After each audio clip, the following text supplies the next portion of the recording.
What if I told you there's one specific age where everything you saved either explodes into real wealth or stays stuck forever? I'm not talking about getting lucky with stocks or inheriting money. I'm talking about a mathematical turning point that happens to everyone who saves consistently. And here's the kicker.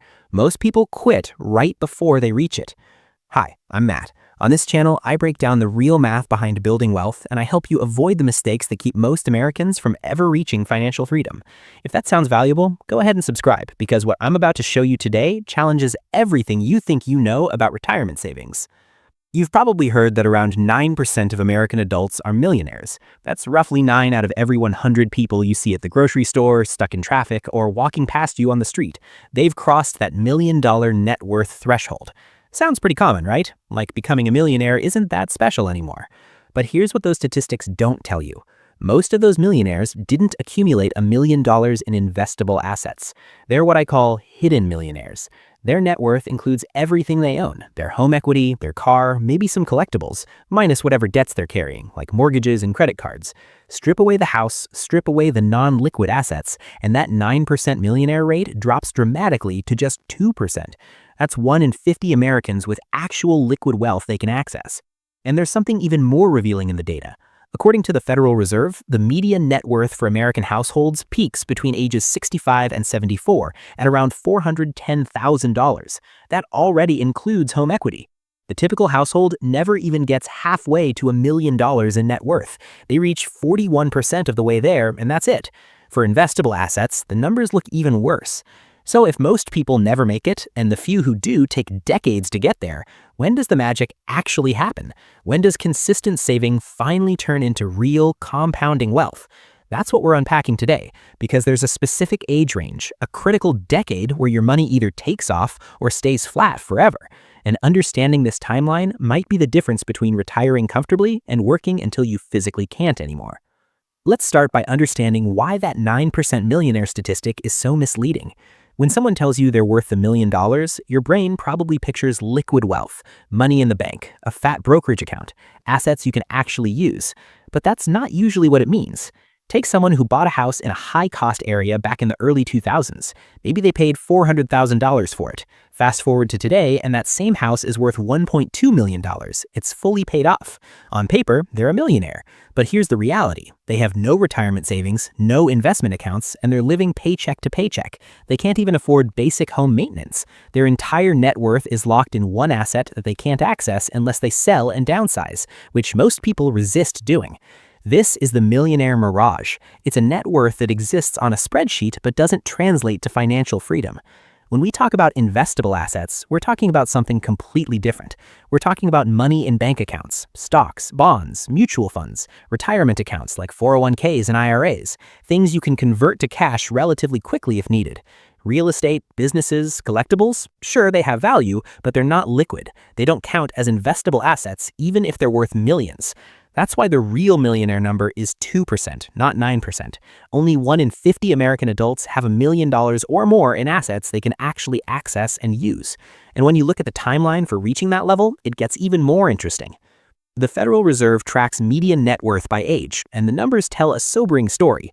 Households under 35 have a median net worth of just $39,000. That includes everything: home equity if they own, cars, savings, investments, minus debts. By ages 35 to 44, that figure rises to around $135,000, still nowhere close to 7 figures.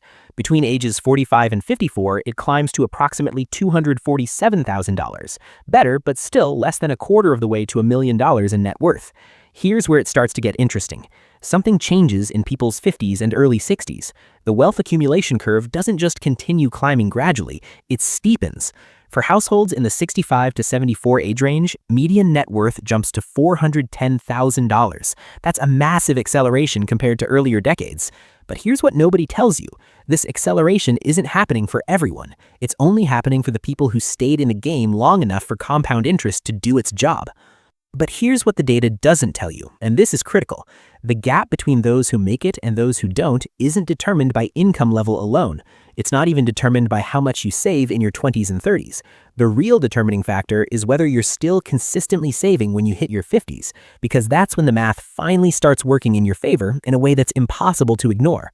So why do the 50s matter so much? What makes this decade the critical turning point where saving either pays off big or fails forever? The answer comes down to three forces that all converge at the same time. First, by your 50s, if you've been saving consistently, you've likely accumulated a base of maybe $200,000 to $300,000 in retirement accounts.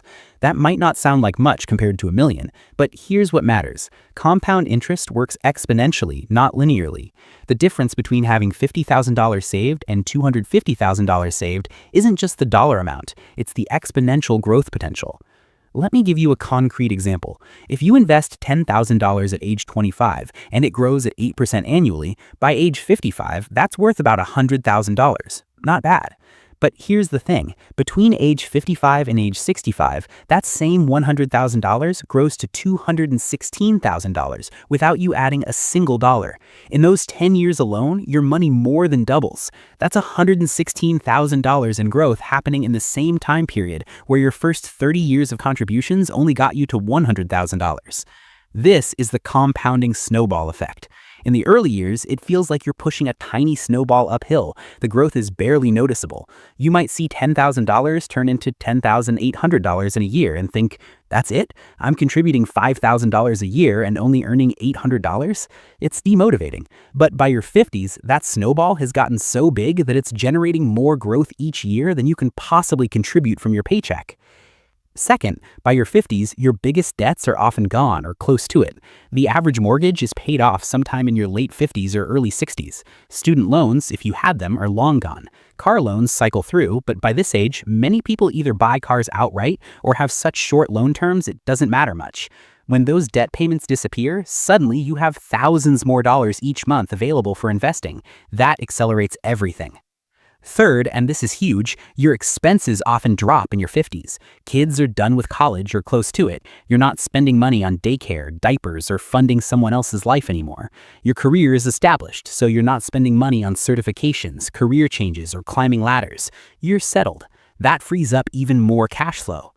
When you combine these three forces, a base of capital that's finally big enough to compound meaningfully, debt freedom, and lower expenses, your 50s become the decade where wealth building shifts from feeling like a grind to feeling like a rocket ship. Your net worth can easily grow by $100,000 or more per year during this period without feeling like you're doing anything dramatically different. And this is where most people make the fatal mistake. They look at their accounts in their 40s, see slow progress, and decide it's not worth the effort. They scale back their 401k contributions. They cash out to buy a boat or a vacation home. They convince themselves they'll never be wealthy anyway, so why bother? And they do this right before the exponential curve kicks in. We're halfway through this video, and what I'm about to show you will change how you think about retirement savings forever. Because the people who do reach millionaire status, the ones who make it into that 2%, aren't doing anything magical. They're not smarter, they're not luckier, they just stayed in the game long enough to reach their 50s with consistent contributions. That's it. Here's the brutal truth about wealth building. The early years feel like punishment. You're contributing $500 a month, maybe $1,000 if you're aggressive, and watching your account balance crawl forward at a snail's pace. After a year, you've put in $12,000 and your account shows $13,000. Great, you earned $1,000, but you could have spent that money on things you actually wanted.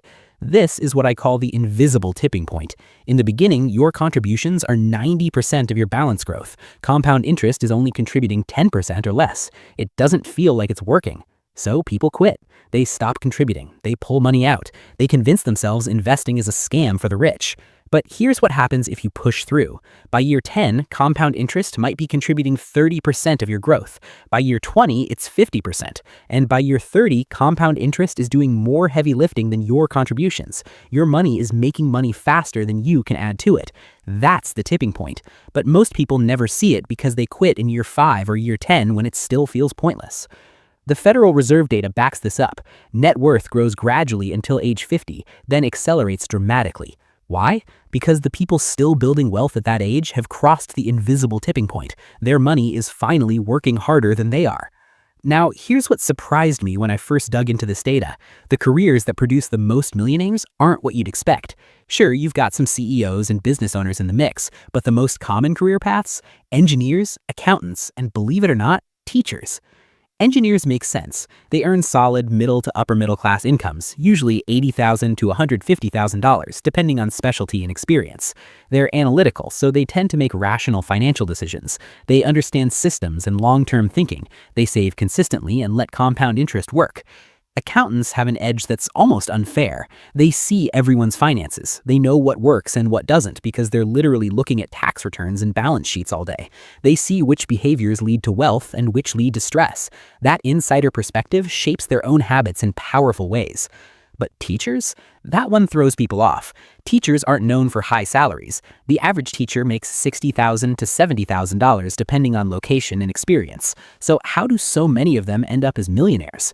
Two reasons. First, most teachers have access to solid pension systems and 403(b) retirement accounts with employer matches. Second, teachers have predictable income and schedules. They know exactly what they're earning every month, which makes budgeting and consistent saving easier. They don't have the income volatility that derails a lot of people's financial plans. But the wealthy think differently about time. They don't see saving as sacrificing today for tomorrow. They see it as building a machine that eventually runs itself. And once you understand this mindset shift, everything changes. The average age of a millionaire today is 61, not 30, not 40, 61.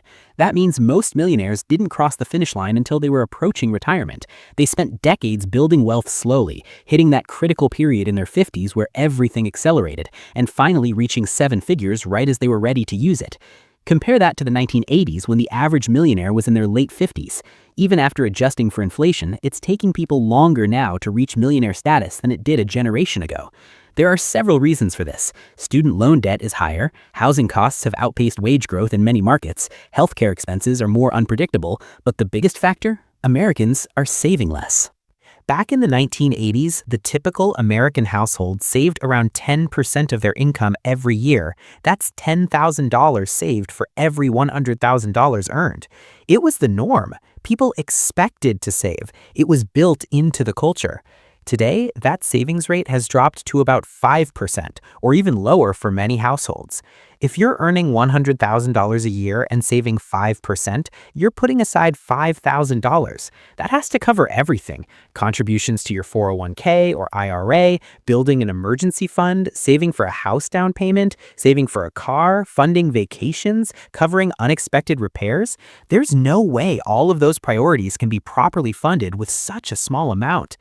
And before you think this is just a problem for low earners, let me hit you with this stat. About 1/3 of people earning $200,000 or more per year are living paycheck to paycheck. They're making serious money, but their expenses have inflated right along with their income. Bigger house, nicer cars, private schools, expensive hobbies. The money comes in and goes right back out. Here's the part that'll shock you. The difference between someone who retires broke and someone who retires a millionaire often isn't income. It's not even intelligence. It's a 5% difference in savings rate sustained over 30 years. Let me show you what I mean. Take two people, both earning $75,000 a year. Person A saves 5% of their income, which is $3,750 per year. Person B saves 10%, which is $7,500 per year. Assuming 8% average annual returns, after 30 years, person A has about $425,000. That's solid. But person B has $850,000. They're almost a millionaire just by doubling their savings rate from 5% to 10%. Now stretch that to 35 years, which is realistic if they start at 30 and continue until 65. Person A ends up with around $650,000. Person B hits $1.3 million. The person saving 10% crossed the millionaire threshold. The person saving 5% didn't. And the only difference was $3,750 per year. That's $312 per month, less than most people's car payment. This is why the savings rate crisis matters so much. When you combine low savings rates with high debt loads and rising living costs, the average age for hitting millionaire status has crept into the 60s. Most people aren't saving enough, early enough, consistently enough. The math is unforgiving. If you start investing $500 a month at age 25, by age 65, you'll have about $1.9 million, assuming 8% returns. Start at age 35 and you'll have about $880,000. Start at age 45, just $365,000. Starting 10 years later cuts your retirement balance by more than half. This is the window most people miss. They spend their 20s and 30s figuring life out, thinking they'll catch up later, but the exponential growth they're missing can't be replicated. And even among those who do save consistently, there's another problem: behavior. Markets go down. It's inevitable. In 2022, the S&P 500 dropped about 18%. Retirement accounts that were worth $200,000 in January were suddenly worth $164,000 by October. And what did a huge percentage of people do? They panicked. They sold. They moved money to cash. They stopped contributing because it's all going down anyway. That behavior, pulling out when the market drops, destroys wealth. The people who stayed invested through 2022 saw their accounts recover and hit new highs in 2023 and 2024. The people who sold locked in their losses and missed the recovery. This is exactly what I mean when I say people quit right before things turn around. So where does that leave you right now?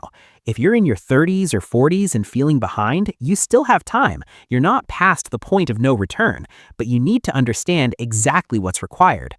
If you're under 40 and want to be a millionaire by 65, you need to invest about $400 to $500 per month starting now. That's $5,000 to $6,000 per year. Max out your 401k match first, then open a Roth IRA. If you're in your 40s, you'd need closer to $1,000 per month to hit $1 million by 65 starting from zero. That's $12,000 per year. This is where cutting expenses matters. Downsize, drive paid-off cars, say no to lifestyle inflation. And if you're in your 50s, this is your last chance window.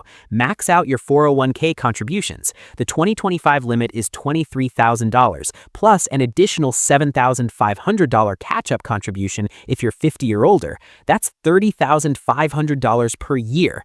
Do that for 10 years with existing savings, and you can still cross the $1 million threshold.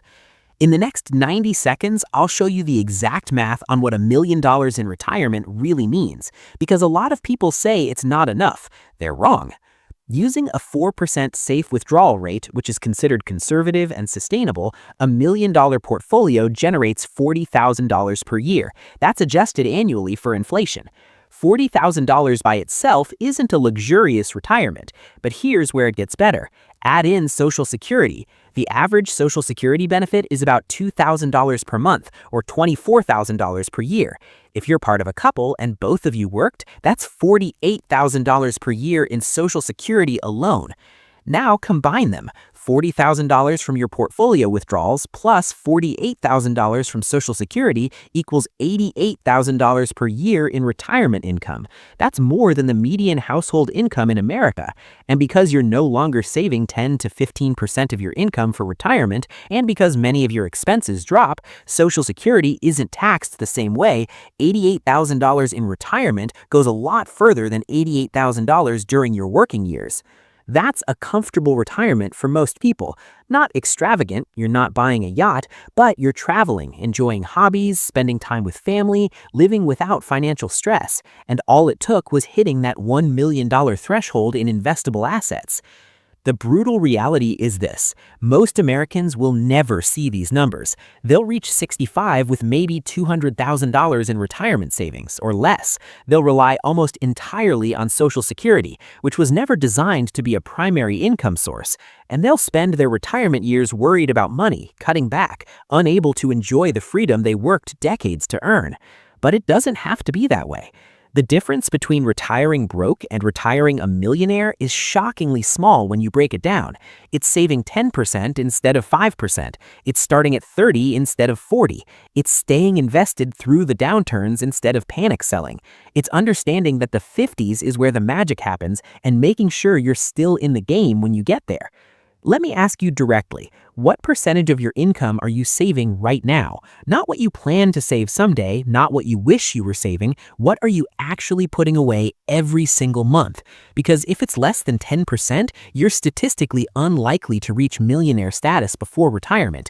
And if you're under 40 and saving less than 5%, you're on track to rely entirely on Social Security. That's not a retirement plan. That's a prayer.